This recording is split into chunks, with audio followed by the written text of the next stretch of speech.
Books on Tape presents The Pirate King by R.A. Salvatore, read by Mark Bramhall. Prelude. Suljak, one of the 5 high captains ruling Luskan, and a former commander of one of the most successful pirate crews ever to terrorize the Sword Coast, was not easily intimidated. An extrovert who typically bellowed before he considered his roar, his voice often rang loudest among the ruling council. Even the Arcane Brotherhood, who many knew to be the true power in the city, were hard-pressed to cow him. He ruled Ship Suljak and commanded a solid collection of merchants and thugs from Suljak Lodge in the south-central section of Luskan. It was not a showy or grand place, certainly nothing to match the strength of High Captain Teurl's 4-spired castle or High Captain Kurth's mighty tower, but it was well defended and situated comfortably near the residence of Rethnor, Suljak's closest ally among the captains. Still, Suljak found himself on unsteady ground as he walked into the room in Ten Oaks, the palace of Ship Rethnor. The old man Rethnor wasn't there, and wasn't supposed to be. He spoke through what seemed to be the least intimidating man in the room, the youngest of his 3 sons. But Suljak knew that appearances could be deceiving. Kenzadon, a small man, well-dressed in dull gray and black tones, and well-groomed with his hair cut short in all the appropriate angles and clips, sat with a leg crossed over one knee in a comfortable chair in the center back of the plain room. He was sometimes called the Crow, as he always wore a high-collared black cape and high black shoes that tied tightly halfway up his calf. He walked with an awkward gait, stiff-legged like a bird. Put that together with his long, hooked nose, and any who saw him would immediately understand the nickname, even a year ago before he'd first donned the high-collared cape. Any minor wizard could easily discern that there was magic in that garment, powerful magic, and such items were often reputed to effect changes on their bearer. As with the renowned girdle of dwarvenkind, which gradually imparted the characteristics of a dwarf to its wearer, so too Kenzadon's cloak seemed to be acting upon him. His gait grew a bit more awkward, and his nose a bit longer and more hooked. His muscles were not taut, and his hands were not calloused. Unlike many of Rethnor's men, Kenzadon didn't decorate his dark brown hair. He carried nothing flashy at all on his person. Furthermore, the cushions of the seat made him appear even smaller, but somehow, inexplicably, all of it seemed to work for him. Kenzadon was the center of the room, with everyone leaning in to hear his every soft-spoken word, and whenever he happened to twitch or shift in his seat, those nearest him inevitably jumped and glanced nervously around. Except, of course, for the dwarf who stood behind and to the right of Kenzadon's chair. The dwarf's burly arms were crossed over his barrel chest, their flowing lines of corded muscles broken by the black, beaded braids of his thick beard. His weapons stabbed up diagonally behind him, spiked heads dangling at the end of glass-steel chains. No one wanted a piece of that one, not even Suljak. Kenzadon's friend, recently imported muscle from the east, had waged a series of fights along the docks that had left any and all opposing him dead or wishing they were. "How fares your father?" Suljak asked Kenzadon, though he hadn't yet pried his eyes from the dangerous dwarf. He took his seat before and to the side of Kenzadon. "Rethnor is well," Kenzadon answered. "For an old man?" Suljak dared remark, and Kenzadon merely nodded. "There is a rumor that he wishes to retire, or that he already has," Suljak went on. Kenzadon put his elbows on the arms of his chair, finger-locked his hands together, and rested his chin upon them in a pensive pose. "Will he announce you as his replacement?"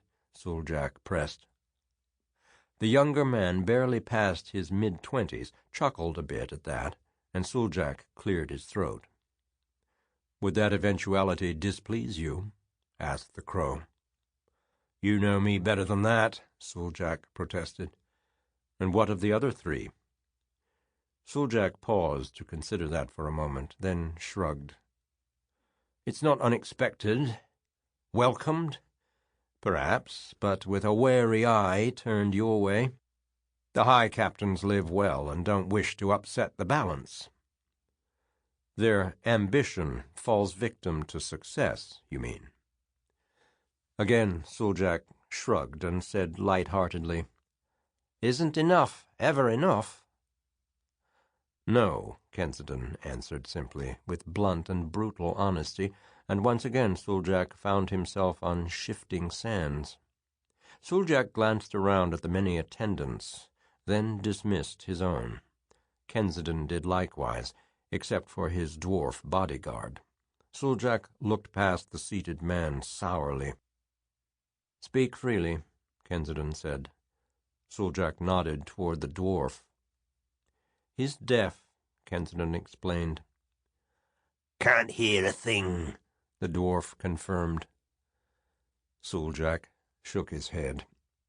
What he meant to say needed saying, he told himself, and so he started. "You are serious about going after the Brotherhood?" Kensington sat expressionless, emotionless.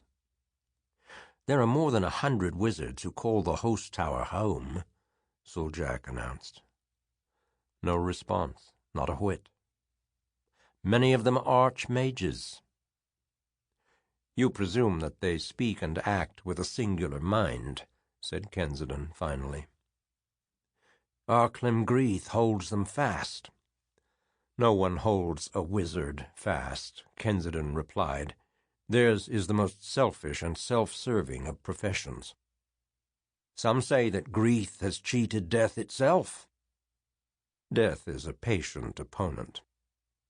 Suljak blew out a frustrated sigh. "He consorts with devils," he blurted. "Grieth is not to be taken lightly." "I take no one lightly," Kensington assured him, a clear edge to his words. Suljak sighed again and managed to calm himself. "I'm wary of them, is all," he explained more quietly. "Even the people of Luskan know it now, that we 5 high captains, your father among us, are puppets to the master Arcane Grieth. I've been so long under his thumb I've forgotten the feel of wind breaking over the prow of my own ship. Might be that it's time to take back the wheel." "Past time. And all we need is for Arcane Grieth to continue to feel secure in his superiority. He weaves too many threads, and only a few need unravel to unwind his tapestry of power." Suljak shook his head, clearly less than confident. "Thrice Lucky is secured?" Kensington asked. "Mayman sailed this morning, yes. Is he to meet with Lord Brambleberry of Waterdeep?" "He knows what he is to do," Kensington replied. Suljak scowled, understanding that to mean that Suljak need not know.